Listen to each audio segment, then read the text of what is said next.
Hi, this is Nicole Woodard with eXp Realty. Have you been wondering what the heck is going on with the real estate market here in 2021? Well, stay tuned. I'll tell you everything you need to know.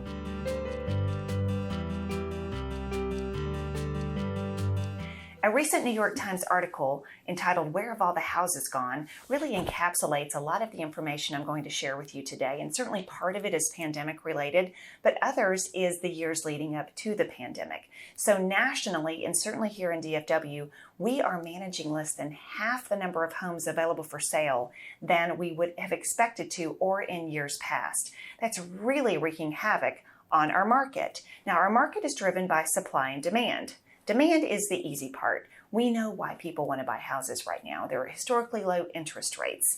The demand or desire for space, certainly thanks to the pandemic. Also, millennials, a big generation, they're finally coming of age and have the financial capacity and the desire to purchase a home. And specifically here in North Texas, people are looking for a higher quality of life here than they have wherever it is that they're moving from. We're happy for the demand for real estate here in North Texas. Now, let's talk about the supply side. That's a little bit more tricky. Certainly from a pandemic perspective, if you factor in the age of the average homeowner is at higher risk for coronavirus, it's understandable that those folks would not want people walking through their homes and or are not currently making the decision to move elsewhere, whether it be a community or an assisted living or something along those lines. So as a result, that's a set of houses that aren't being sold. Now, you're comfortably employed, they may or may not want to go to their forever home because who knows where in 6 months this remote work concept is going to be. So that's stifled a set of houses that might have otherwise come on the market. And then there's also forbearance, mortgage forbearance, which really has helped folks who have experienced a loss of income, but that has kept a set of houses, those that are selling for either foreclosure or distress situations, that's not happening. So that's certainly impacted the supply. But even before that, so new construction, historically low levels. And why is that? Well, the recession decimated the home building industry, number one. Number two, resistance from the communities and building guidelines have certainly slowed down development and construction.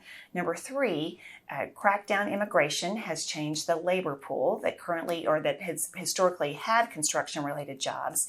And tariffs on raw materials has raised the prices. So all those factors into why new construction isn't of the same capacity that it's been in the past.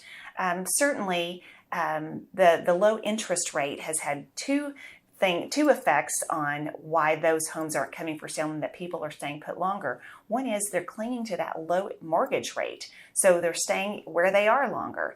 And then the other thing, and I can speak to this, is when you have a low mortgage rate, you might decide to hang on to that house and use it as an investment property as opposed to selling it, whereas maybe that's what you would have done in the past. So those are things leading up to the pandemic. So we have right here, right now, a situation of significant demand and low supply. So where is our supply going to come from?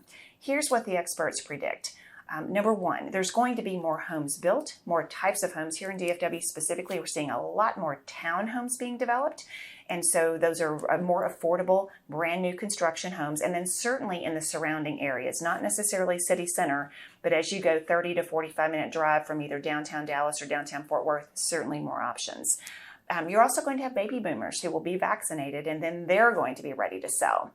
In June, the forbearance capacities are going to go away. So we're going to have a set of houses that will come on the market because of some sort of financial distress, which is not ideal, but certainly those are going to be houses coming available. And then those single family, the individually owned rental properties very likely may be coming on the market when owners of those homes see the ridiculous profits they can make when they get them sold. So however you slice it, if you're curious to find out how these market dynamics impact the value of your home, or if you'd like to take a look at any home currently available on the market today, contact me. I'd love to be your residential real estate resource. Thanks for tuning in, and we'll see you next time.